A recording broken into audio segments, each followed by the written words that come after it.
नमस्कार, मैं हूं परवीन और आप सभी का हमारी स्पेशल रिपोर्ट में बहुत बहुत स्वागत है।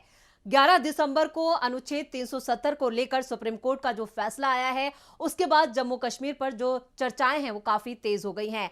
अब इसी को लेकर 11 दिसंबर को संसद के शीतकालीन सत्र में गृह मंत्री अमित शाह ने जम्मू कश्मीर पर लाए गए बिलों पर चर्चा के दौरान जम्मू कश्मीर की समस्या के लिए पूर्व प्रधानमंत्री पंडित जवाहरलाल नेहरू को जिम्मेदार ठहराया था। अब इस मामले को लेकर यहां पर सियासी बयानबाजी भी तेज हो गई है। आज संसद पहुंचे राहुल गांधी ने भी जबरदस्त हमला बोला है।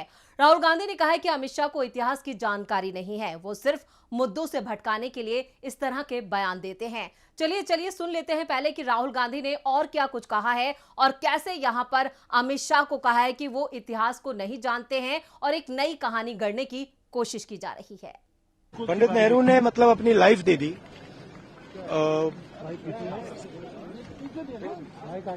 लाइफ दे दी हिंदुस्तान के लिए। सालों जेल में रहे। अमित शाह जी को शायद हिस्ट्री नहीं मालूम, वो तो मैं एक्सपेक्ट ही नहीं कर सकता हूं कि उनको हिस्ट्री मालूम। वो तो हिस्ट्री को रीराइट करते रहते हैं। ये पूरा का पूरा डिस्ट्रैक्ट करने का है। बेसिक इशू जाति जनगणना और जो भागीदारी है इस देश की, जो धन देश का है, वो किसके हाथों में जा रहा है, ये मेन इशू है। और इस इशू को ये लोग डिस्कस नहीं करना चाहते, इससे डरते हैं, इससे भागते हैं।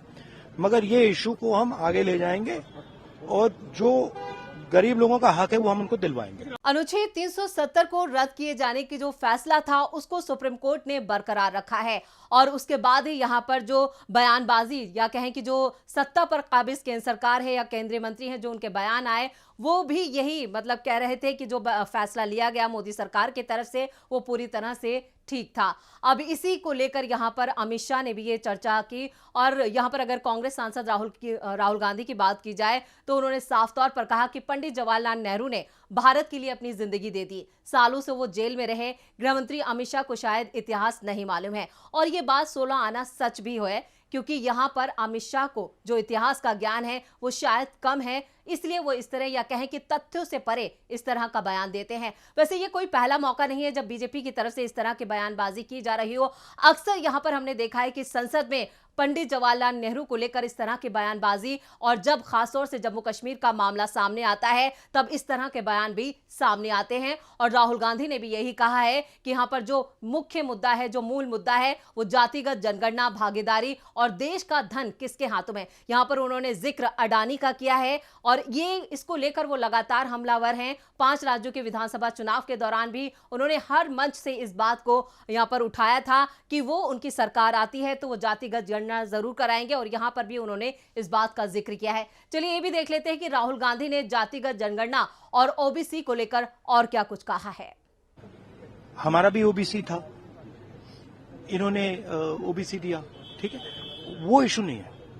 सवाल यह है कि स्ट्रक्चर के अंदर कितनी भागीदारी है।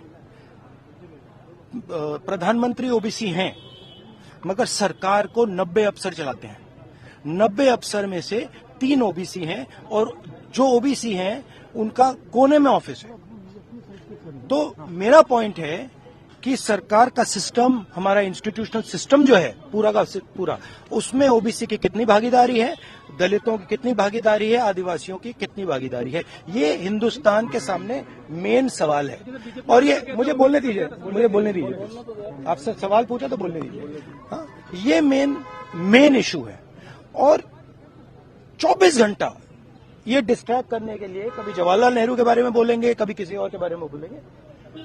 तो राहुल गांधी यहां पर पूरी तरह से कहें कि अब तैयारी में जरूर जुटे हैं और जो उनका बयान आया है उस पर जम्मू कश्मीर में नेशनल कॉन्फ्रेंस के जो प्रमुख हैं फारूक अब्दुल्ला, उन्होंने भी इस पर मोहर लगाई है। उनका भी साफ तौर पर कहना है कि अमित शाह ने जो बयान दिया है वो तथ्यों और सच्चाई से काफी परे है और उन्होंने ये भी कहा कि पता नहीं इन लोगों में नेहरू जी के खिलाफ इतना जहर क्यों है। जब यह आर्टिकल 370 आया था उस वक्त ये सरदार पटेल थे, जवाहरलाल नेहरू उस वक्त अमेरिका में थे और जो कैबिनेट की बैठक हुई थी उसमें श्यामा प्रसाद मुखर्जी भी मौजूद थे। उस समय इसका फैसला हुआ था। हम चाहते हैं कि चुनाव हो, उन्होंने चुनावों का भी जिक्र किया है क्योंकि यहां पर सुप्रीम कोर्ट ने भी भी जब फैसला दिया तो उस वक्त उन्होंने कहा कि यहां पर जम्मू कश्मीर में जल्द से जल्द चुनाव कराए जाने चाहिए और सितंबर तक की उन्होंने तारीख भी दी है। और ऐसे में यहां पर मोदी सरकार पर काफी दबाव भी है इन चुनावों को लेकर। लेकिन गृह मंत्री अमित शाह की जो बयान सामने आया है उस पर भी सियासी बयानबाजी तेज है, सियासी घमासान मचा है। तो कैसे यहां पर राहुल गांधी के बयान जो आया है उस पर उन्होंने फारूक अब्दुल्ला ने क्या कुछ कहा है और कैसे यहां पर उन्होंने पंडित जवाहरलाल नेहरू का बचाव किया है वो भी देख लेते हैं। पता नहीं नेहरू जी के खिलाफ इन लोगों को क्यों इतना वेनम है। नेहरू जिम्मेवार नहीं है। जब ये आर्टिकल आया था उस वक्त सरदार पटेल साहब थे यहाँ पे, नेहरू तो खुद अमेरिका में था और कैबिनेट की जो मीटिंग हुई उसमें श्यामा प्रसाद मुखर्जी भी थे। उस वक्त इसका फैसला किया गया। आगे बोलिए। देखिए वो 370 का जो मामला है वो बिगिनिंग से इनके हाथ में था। जो संघ है उसमें ये पहले से ही था कि हम इसको हटाएंगे। 70 साल लगे। आगे देखिए क्या होता है। तो भलाई हो रही है, कश्मीर का डेवलपमेंट हो रहा है। आप जाइए और देखिए। चुनाव होने चाहिए सर। क्यों नहीं होने चाहिए? हम तो चाहते हैं चुनाव। हम तो उम्मीद यही करते थे कि अगर सुप्रीम कोर्ट जो है वो 370 को हटाता है और साथ साथ इनसे ये भी कहे कि फौरन चुनाव कराओ। सुप्रीम कोर्ट ने तो उनको सितंबर तक वक्त दे दिया है। कमाल देखिए, क्या फ़ायदा। स्टेटहुड का भी कहा, वो फिर बात करेंगे। न्याय कहाँ है? क्या चाहिए पीओके को? क्या करना है? पीओके हमारा है। ले को हमने तो कभी रोका नहीं। समर्थन वतन की बात मैं नहीं करता। फैसला गवर्नमेंट ने करा। हम लोग क्या है? कुछ भी नहीं। तो ये थे फारूक अब्दुल्ला जो साफ तौर पर कह रहे थे कि यहाँ पर बीजेपी को एक अजीब ही यहाँ पर कहें कि एक जो खिलाफ है, जो खिलाफत, जो जहर है वो पंडित जवाहरलाल नेहरू को लेकर भरा हुआ है। उन्होंने फिर निशाना साधा है और इससे पहले भी उनके ये बयान आए हैं कि जम्मू कश्मीर का जिक्र होता है तो पंडित जवाहरलाल नेहरू का जिक्र जरूर यहाँ पर बीजेपी करती है और पीओके का जिक्र करके वो उन्हें घेरने की कोशिश करती है। और वही काम केंद्रीय गृह मंत्री अमित शाह ने राज्यसभा में किया। आपको बता दें कि जम्मू कश्मीर आरक्षण संशोधन विधेयक 2023 और जम्मू कश्मीर पुनर्गठन यहां पर माफ कीजिएगा और जम्मू कश्मीर पुनर्गठन संशोधन विधेयक 2023 पर यहां पर चर्चा हो रही थी। ये जो दोनों बिल हैं वो लोकसभा से पारित हो चुके हैं और राज्यसभा से भी इन्हें पास कर दिया गया है। और इसी चर्चा, इन बिलों पर चर्चा के दौरान ही गृह मंत्री अमित शाह ने यह बयान दिया था। तो क्या कुछ कहा था यहां पर अमित शाह ने, चलिए वो भी सुन लेते हैं। एक बात सर्वविदित है, अगर असमय सीज फायर नहीं होता, सीज फायर असमय नहीं होता तो आज पाक ऑक्यूपाई कश्मीर नहीं होता। अब पत्रों का जिक्र कर रहे हैं, किसी अंग्रेज सेनापति ने देखा, मैं जरूर देखूंगा इसको, अगर लिखा है तो देखना चाहिए। परंतु अफसर कुछ भी कहे, देश का प्रधानमंत्री का देश की जमीन के लिए संवेदनशीलता होना चाहिए या नहीं होना चाहिए? मान्यवर, इतना छोटा सवाल है। हमारी सेना जीत रही थी, वो भाग रहे थे, 2 दिन रुक जाते, पूरा पाक ऑक्यूपाई कश्मीर तिरंगे के तले आ जाता।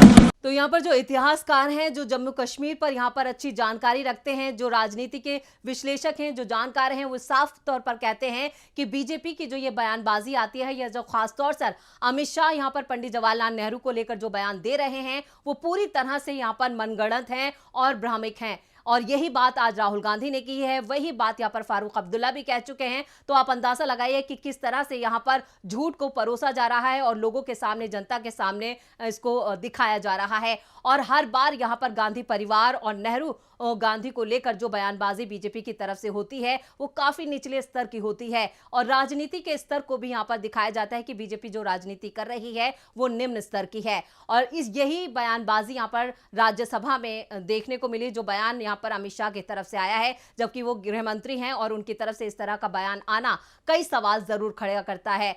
और आपको बता दें कि राज्यसभा में जम्मू कश्मीर आरक्षण संशोधन विधेयक 2023 और जम्मू कश्मीर पुनर्गठन संशोधन विधेयक 2023 पर चर्चा के दौरान लोकसभा में अमित शाह ने कहा था कि हमारी सेना जीत रही थी तो दुश्मन देश सेना जो थी वो पीछे हट रही थी। उस वक्त अगर नेहरू जी 2 दिन और रुक जाते और सीज फायर नहीं करते तो पूरा कश्मीर आज हमारा होता।